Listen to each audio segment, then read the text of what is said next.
اور ان سے گاؤں والوں کا قصہ بیان کرو جب ان کے پاس پیغمبر آئے، یعنی جب ہم نے ان کی طرف 2 پیغمبر بھیجے تو انہوں نے ان کو جھٹلایا، پھر ہم نے تیسرے سے تقویت دی تو انہوں نے کہا کہ ہم تمہاری طرف پیغمبر ہو کر آئے ہیں۔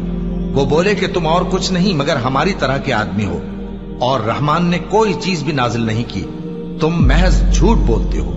انہوں نے کہا کہ ہمارا پروردگار جانتا ہے کہ ہم تمہاری طرف پیغام دے کر بھیجے گئے ہیں، اور ہمارے ذمے تو صاف صاف پیغام پہنچا دینا ہے اور بس۔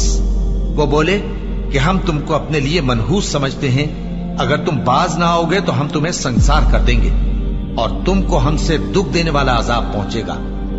انہوں نے کہا کہ تمہاری نحوست تمہارے ساتھ ہے، کیا اس لیے کہ تم کو نصیحت کی گئی؟ نہیں، بلکہ تم ایسے لوگ ہو جو حد سے تجاوز کر گئے ہو۔ اور شہر کے پرلے کنارے سے ایک آدمی دوڑتا ہوا آیا، کہنے لگا کہ اے میری قوم، پیغمبروں کے پیچھے چلو، ایسوں کے جو تم سے صلہ نہیں مانگتے اور وہ سیدھے رستے پر ہیں۔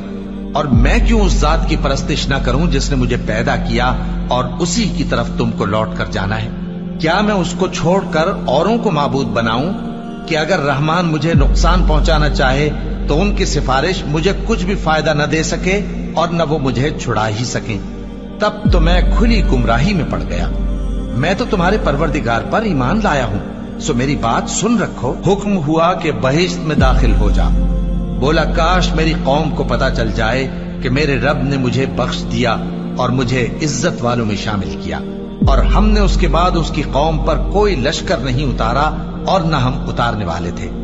وہ تو صرف ایک چنگھاڑ تھی، سو وہ اس سے ناگہاں بجھ کر رہ گئے۔ بندوں پر افسوس کہ ان کے پاس جب کوئی پیغمبر آتا تو وہ اس سے تمسخر ضرور کرتے۔